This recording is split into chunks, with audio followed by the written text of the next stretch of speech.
मायावती के इस दांव से इंडिया गठबंधन को लग सकता है बड़ा झटका। मुस्लिमों को टिकट देने में बसपा सुप्रीमो मायावती ने तोड़े सारे रिकॉर्ड। इंडिया की राह मुश्किल तो इंडिया की राह हुई आसान।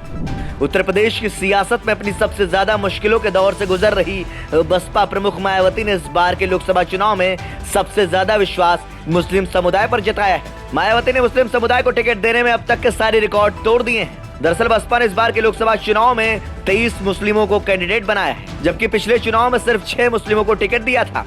ऐसे में सभी की निगाहें इस बात पर है कि मायावती ने 2024 में मुस्लिमों पर सियासी दांव खेलकर क्या अपना खेल बनाएंगी या फिर इंडिया गठबंधन का गेम बिगाड़कर बीजेपी की राह आसान करेंगी।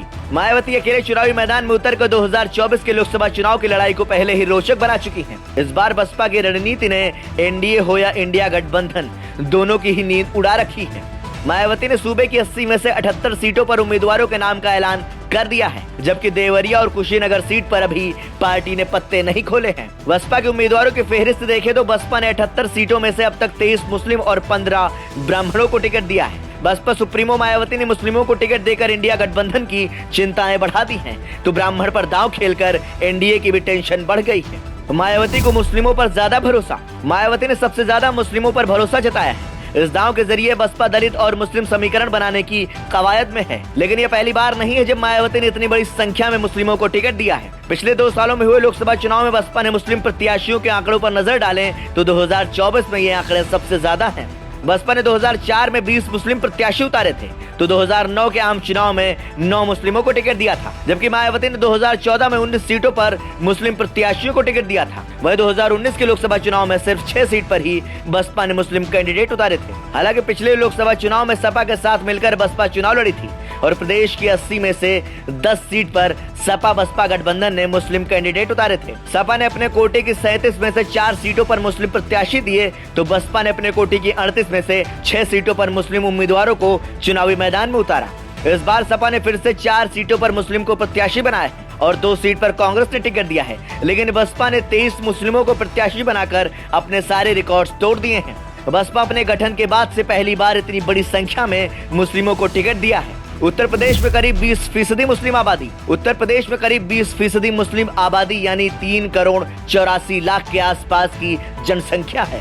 देश के किसी राज्य में सबसे ज्यादा मुस्लिम आबादी अनुपात के हिसाब से असम, बंगाल और केरल के बाद उत्तर प्रदेश का नंबर आता है। पूर्वांचल के कुछ हिस्सों में मुसलमान हैं, तो पश्चिमी यूपी में मुसलमानों की बड़ी तादाद है। पश्चिमी यूपी में 26.21% आबादी मुसलमानों की है।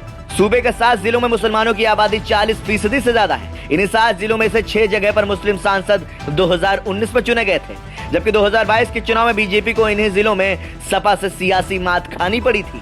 2014 और 2019 में यूपी में कितने मुस्लिम सांसद थे?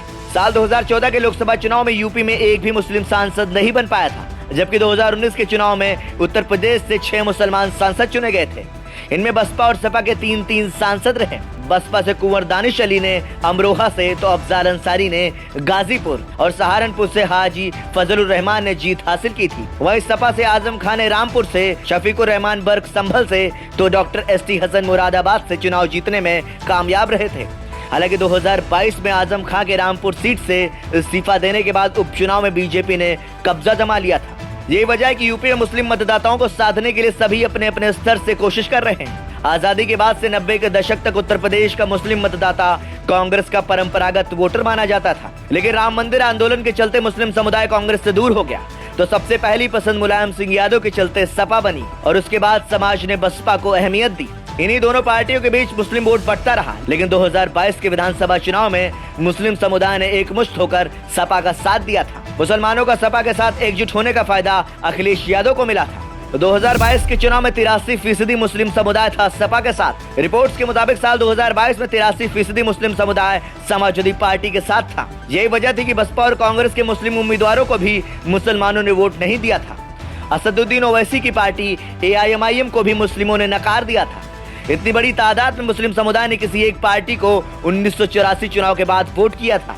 साल 2024 के लोकसभा चुनाव में सपा ने मुस्लिम समुदाय को नजरअंदाज किया, तो मायावती ने उन्हें बड़ी संख्या में टिकट देकर लुभाने की कोशिश की है। लेकिन 2024 के चुनाव में वोटिंग पैटर्न जिस तरीके से दिख रही है, उससे सियासी फायदा बसपा को भले ही ना मिले, लेकिन इंडिया गठबंधन को नुकसान तय माना जा रहा है। बसपा ने अमरोहा, संभल, सहारनपुर, रामपुर सीट पर ही इंडिया गठबंधन के मुस्लिम कैंडिडेट के मुकाबले मुस्लिम प्रत्याशी उतारे हैं, लेकिन बाकी उन सीटों पर भी उम्मीदवार दिए हैं जिन पर विपक्षी दल के गैर मुस्लिम प्रत्याशी चुनाव लड़ रहे हैं। यही वजह है कि सपा नेता बार बार यही बात कह रहे हैं कि इस चुनाव में मायावती बीजेपी की बी टीम की तरह काम कर रही हैं, जिसके लिए मुस्लिम को टिकट देकर वोटों का बिखराव चाहती हैं ताकि बीजेपी की राह आसान हो सके। उत्तर प्रदेश के 2 चरणों के वोटिंग पैटर्न से एक बात जाहिर है कि बसपा से मुस्लिम कैंडिडेट होने के बावजूद भी मुस्लिम समुदाय के मतदाताओं ने विपक्षी के गैर मुस्लिमों के लिए लामबंद नजर आए हैं।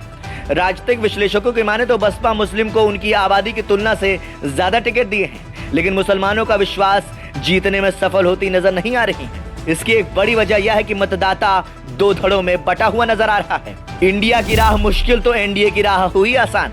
पिछले कुछ चुनावों को देखें तो एक मतदाता समूह बीजेपी को हर हाल में जिताने के लिए मतदान कर रहा है, तो एक मतदाता समूह बीजेपी को सत्ता से बेदखल करने के लिए वोट कर रहा है। ऐसे में मुस्लिम वोटर बड़ी संख्या में भारतीय जनता पार्टी के खिलाफ वोटिंग करते नजर आ रहे हैं, जिसके चलते बसपा के मुस्लिम कैंडिडेट को भी नजरअंदाज कर रहे हैं। अगर ऐसे ही मुस्लिम समुदाय की वोटिंग पैटर्न रही तो बसपा के 23 मुस्लिम को उतारने का दाव भी सफल नहीं हो सकेगा। लेकिन एक बात जरूर है कि बसपा के मुस्लिम कैंडिडेट अगर कुछ वोट हासिल करने में सफल रहते हैं तो इंडिया गठबंधन की राह मुश्किल तो एनडीए की राह आसान हो सकती है। ब्यूरो रिपोर्ट, संदेश वाहक।